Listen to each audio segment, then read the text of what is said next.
World cup ചരിത്രത്തിൽ തന്നെ ഏറ്റവും മികച്ച കംബാക്കാണ് ഇന്നലെ നമ്മൾ ഈജിപ്ത് വേഴ്സസ് അർജന്റീന മത്സരത്തിൽ കണ്ടത്. കംബാക്ക് എന്ന് പറഞ്ഞാൽ കിടിലൻ കംബാക്ക്. 80 മിനിറ്റ് വരെ 2-0 പിന്നിൽ നിന്നിട്ട് 3 ഗോൾ തിരിച്ചടിക്കുക, വരിക, തിരിച്ചടിച്ച് വരിക, വിജയിക്കുക എന്നൊക്കെ പറഞ്ഞു കഴിഞ്ഞാൽ അത് പക്കാ മെന്റാലിറ്റിയാണ്.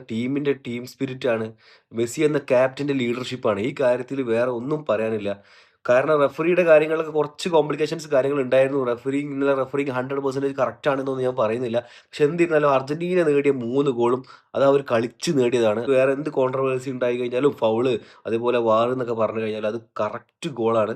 ആ കാര്യത്തിൽ ഒരു ഡൗട്ടും കാര്യങ്ങളും ഇല്ല. പിന്നെ അതിലുണ്ടായിരുന്ന കുറച്ച് ടോട്ടൽ ഫെയർ റഫറിങ്ങിന്റെ കാര്യത്തിൽ കുറച്ച് സംശയങ്ങളുണ്ട്. കാരണം ചില ഫൗളുകൾ, വേണ്ടാത്ത ഫൗളുകൾ വിളിച്ചതും അങ്ങനത്തെ കുറച്ച് സംഭവങ്ങളുണ്ട്. അത് നമുക്ക് പിന്നത്തെ ഒരു വീഡിയോയിൽ ഡിസ്കസ് ചെയ്യാം.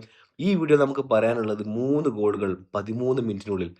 ഒന്നും പറയാനില്ല. അതായത് അർജന്റീന മികച്ച ടീമുകളായ ബ്രസീൽ, പോർച്ചുഗൽ പോലത്തെ ടീമുകൾ, നെതർലാൻഡ്സ് ഒക്കെ പുറത്തായ പോലെ അർജന്റീനയും റൗണ്ട് ഓഫ് 16ൽ പുറത്താകുമെന്ന്, ആ ഒരു ട്രെൻഡ് ആയിരിക്കും വരുമെന്ന് എല്ലാവരും എക്സ്പെക്ട് ചെയ്തു. അർജന്റീന, മെസ്സി അവരുടെ ടീം എന്ന നിലയിൽ അവർ കാഴ്ചവെച്ച പ്രകടനം 13 മിനിറ്റ് കൊണ്ട് 3 ഗോളുകൾ തിരിച്ചടിച്ച് അവർ ക്വാർട്ടർ ഫൈനലിൽ എത്തിയിട്ടുണ്ട്. അപ്പോൾ ഇന്നലെ ഹേറ്റേഴ്സ് എല്ലാവരും മെസ്സിയുടെ മത്സരം, മെസ്സി പുറത്തായി പോകുന്നത് കാത്തു നിന്ന എല്ലാവർക്കും ഇന്നലെ ഉറക്കം കിട്ടിയിട്ടുണ്ടാവില്ല എന്നുള്ളത് 100% ഉറപ്പാണ്. അപ്പോൾ ഇന്നലെ ഈജിപ്തിന്റെ കാര്യം പറയുകയാണെന്നുണ്ടെങ്കിൽ അവർ ഫസ്റ്റ് ഹാഫ് നന്നായിട്ട് കളിച്ചു.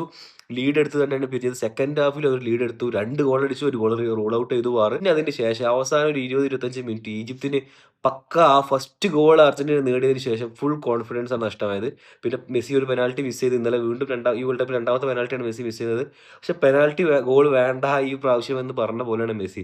ബാക്കിയുള്ള ഗോളുകളെല്ലാം തന്നെ നേടിയിട്ട് 8 ഗോളുകളുമായി ടോപ്പ് സ്കോർ ആയിട്ട് മെസ്സി തന്നെയാണ് ഇപ്പോഴും വേൾഡ് കപ്പിൽ. അപ്പോൾ കൂടുതൽ കാര്യങ്ങൾ ഇതിനെക്കുറിച്ചൊരു നെക്സ്റ്റ് വീഡിയോയിൽ ഇതിന്റെ കോൺട്രവേഴ്സീസ് കാര്യങ്ങൾ നമ്മൾ ഡിസ്കസ് ചെയ്യുന്നതായിരിക്കും. അതായത് വാർ, അതേപോലെ റഫറിങ്ങിന്റെ ഇഷ്യൂസ് ഒക്കെ നമ്മൾ നെക്സ്റ്റ് വീഡിയോയിൽ പറയുന്നതായിരിക്കും. എന്തായാലും hats off to Argentina for a great comeback in the world of history.